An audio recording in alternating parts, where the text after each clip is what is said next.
Bom dia, muito bom dia, abençoado e abençoada do Senhor.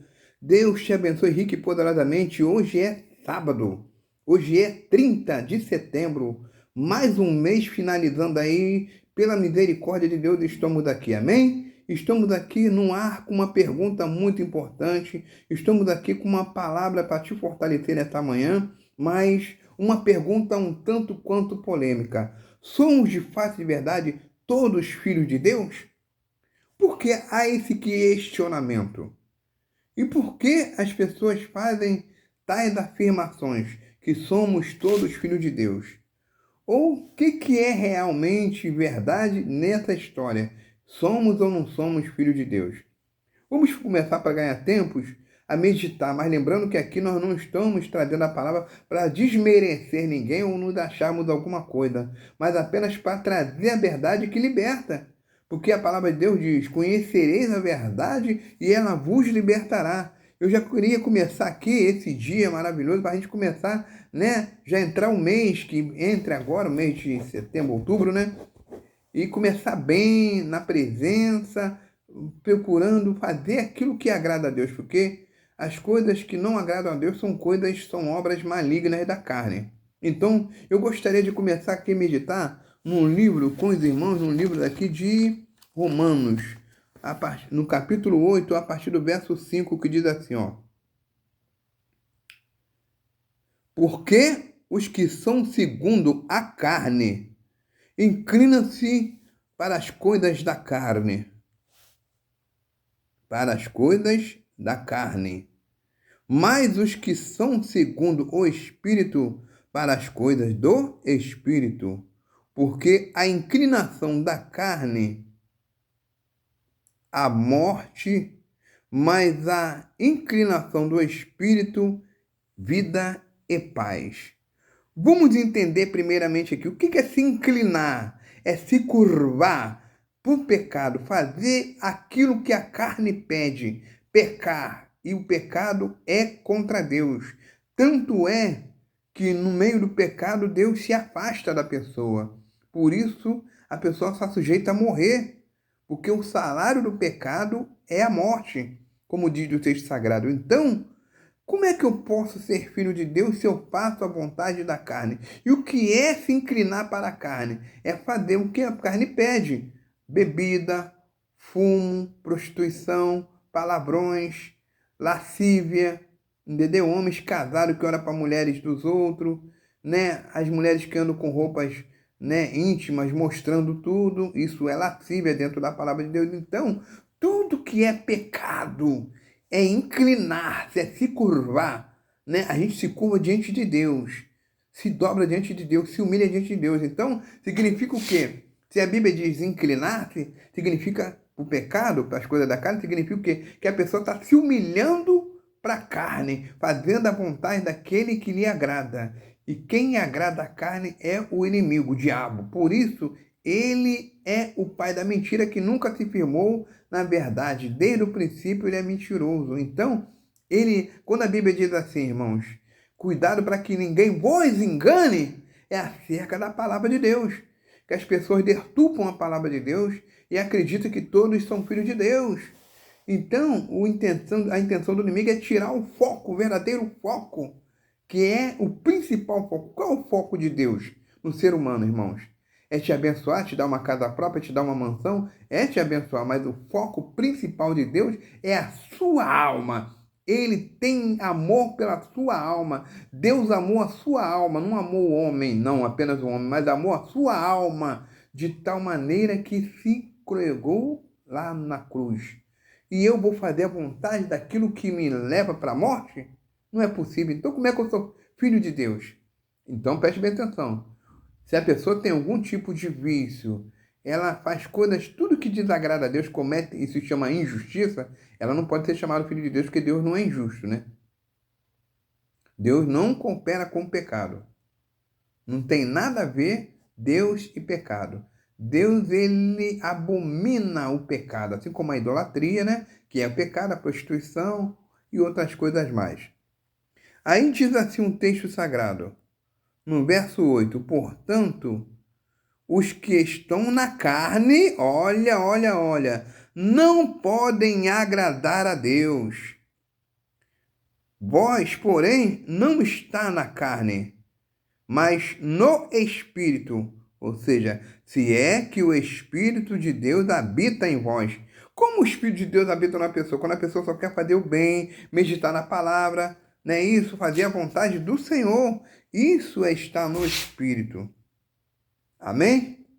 Então, esses sim podem agradar a Deus, quem está no Espírito. Aí diz assim, e se Cristo está em vós, o corpo, na verdade, está morto. Vamos daqui entender, o corpo morto, morto para o pecado. Porque o teu corpo, quando você aceita Cristo, ele passa a ser templo do Espírito Santo. Por isso não pode ter nenhum vício de bebida, cigarro, de drogas e tudo mais que você imagina. Porque o seu corpo está morto para o pecado. Quando você se batiza, a velha criatura morre. E você vem em novidade de vida, com aquele desejo de agradar a Deus. E quando você vai fazer uma coisinha errada, você é sumariamente incomodado pelo Espírito Santo. Isso é uma nova vida, uma nova dimensão, um novo nascimento. Você não se inclina mais para as coisas da carne, você não tem mais vontade de servir a você. Não, você não pode servir a dois senhores, a Deus e a Mamon. Eu não posso querer o mal do meu amigo ou o mal do meu inimigo se eu sou nascido de Deus, porque Deus só habita amor. Como é que eu posso ter ódio, raiva no coração? Uma pessoa que briga com todo mundo? Eu posso ficar chateado? Sim, Deus me permite, mas não deixe falsipor a sua ira. Entendeu? Isso faz parte de um nascer de novo. Falar em nascer de novo, eu gostaria de ver outra passagem muito conhecida e clássica, né, de muitos irmãos.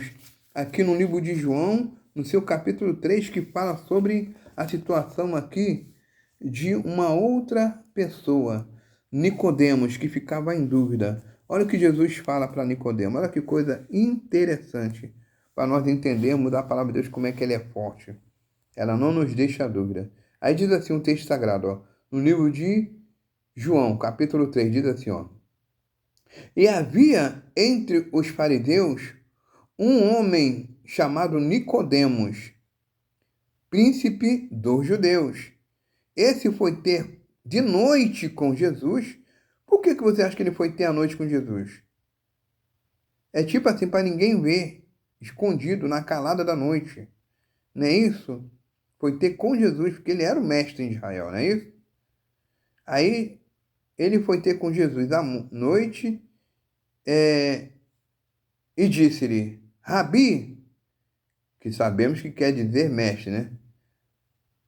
Rabi, sabemos que és mestre vindo de Deus, porque ninguém pode fazer estes sinais que tu fazes se Deus não estiver com ele. Quais os sinais? Milagres, a pregação da palavra, tudo que é para edificação do ser humano. Então, ninguém pode fazer o que tu fazes, não é isso? Se não for da parte de Deus. Nicodemos, ele teve esse entendimento. Afinal, era mestre, né? Aí diz assim, ó. Porque ninguém pode fazer estes sinais que tu fazes, né? Que tu fazes se Deus não for com ele. Jesus respondeu e disse-lhe, na verdade, te digo que aquele que não nascer de novo não pode ver o reino de Deus. Preste bem atenção essa dupla expressão de Jesus. Veja que ele faz uma dupla expressão. Na verdade te digo. Ele está deixando claramente que somente a verdade prevalece. Na verdade te digo. Que quem não nascer de novo não pode ver o reino de Deus. Aí disse-lhe Nicodemos, como pode um homem nascer sendo velho? porventura pode tornar a entrar no ventre de sua mãe? No ventre de sua mãe? E nascer de novo? Não é isso? Aí Jesus disse: na verdade, te digo que aquele que não nascer da água e do Espírito, a água é o batismo que nós falamos, né? Quem crê e for batizado será salvo. Quem não crê está condenado, né? Quem não nascer da água e do Espírito não pode entrar no reino de Deus. O que é nascido da carne é carne, e o que é nascido do Espírito é Espírito. Olha só, irmãos, concluindo aqui a nossa leitura. Tem que, de fato e de verdade, haver um novo nascimento.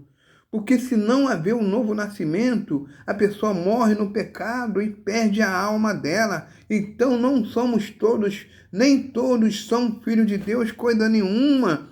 Porque a pessoa, é como a pessoa que diz assim: eu tenho fé em Deus, mas continua praticando o mal, fazendo o mal, querendo o mal das outras. Elas vivem no pecado e a gente tenta alertar. Elas falam: não julgueis para que não sejam julgados.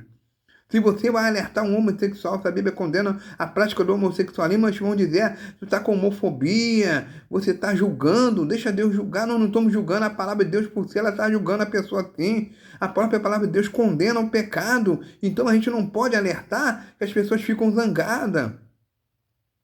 Como pode dizer somos todos filhos de Deus? Elas estão brincando com Deus, elas estão envolvendo Deus nos seus pecados, dizendo que Deus aceita do jeito que ela é.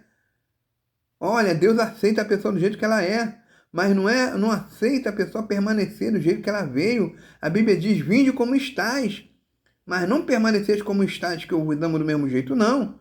Há uma mudança, há uma novidade de vida, há uma transformação de fato e de verdade. Fique esse alerta para você, meu irmão, para você, minha irmã, para mim, para todos nós, que a palavra de Deus ela é poderosa, ela transforma, sim, ela liberta. A própria palavra de Deus bem diz claramente que se o Filho vos libertar, verdadeiramente sereis livres. E quem é que pode nos libertar? Deus, através da sua santa palavra que se tornou verbo e habitou entre nós. Então, meu irmão e minha irmã, é o momento, é agora.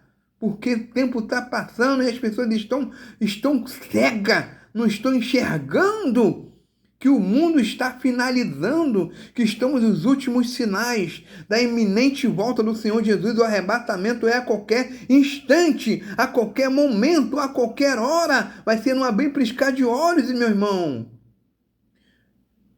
E vai chegar um dia que nem a palavra nós poderemos mais pregar. Por quê? Porque a porta da graça está prestes a se fechar. E a cada dia que passa, ela está fechando um pouquinho, até que uma hora ela vai fechar definitivamente. E vai acabar a grande oportunidade da salvação. E aí, a situação vai ser um caos. Porque existe uma alma e nós vamos prestar contas a Deus. O ser humano vai ser julgado diante do trono branco. A coisa é muito mais séria do que parece. Amém, meu irmão e minha irmã? Esse é o momento que nós temos que refletir sobre as nossas vidas, o que há de errado, o que precisamos mudar, para que de fato, de verdade, se possa ser filho de Deus. Porque falar que é filho de Deus é fácil. Agora, abandonar o pecado maldito é difícil. Fique com essa mensagem. Que Deus te abençoe rica e poderosamente. O que importa é nascer de novo. Deus abençoe você rica e poderosamente. Você tem que viver em novidade de vida. Deus te abençoe. Um bom final de semana, um bom sábado, um bom dia 30 de setembro para você. Amém? Que Deus te abençoe rica e poderosamente. Se você puder, meu irmão e minha irmã, compartilha essa mensagem com outras pessoas para que elas possam realmente fugir deste engano. Porque a Bíblia diz: não olha que ninguém, cuidado para que ninguém vos engane. E o diabo tem enganado a muitos. É hora de nós abrirmos nossos olhos e despertar que nós temos uma alma. O corpo, ela morre. O espírito, o fôlego da vida, Deus vai querer de volta. Mas e a alma? é um pedacinho de eterno, um pedacinho do eterno dentro da gente, ou seja, que não morre. A alma, ela não morre. Agora, quando se morre, quando a alma descola desse corpo, dessa matéria, quando ela se descola, ela já tem um dono, a quem nós servimos aqui, porque depois que fechar os olhos, não adianta a pessoa falar, fulano morreu, né? Que Deus o tenha, que ele está num bom lugar. Todo mundo quer estar num bom lugar, ninguém quer estar em terrível lugar de fogo, enxofre, que a Bíblia fala, lago de fogo e enxofre, preparado para o diabo e seus demônios. Então, nos despertemos, porque é tempo de acordar, é tempo de avivamento, é tempo de despertarmos para a palavra de Deus. E essa é a palavra que o Senhor nos entrega nesta manhã. Que Deus abençoe a todos, graça e paz. Fiquem todos com Deus e até sábado que vem.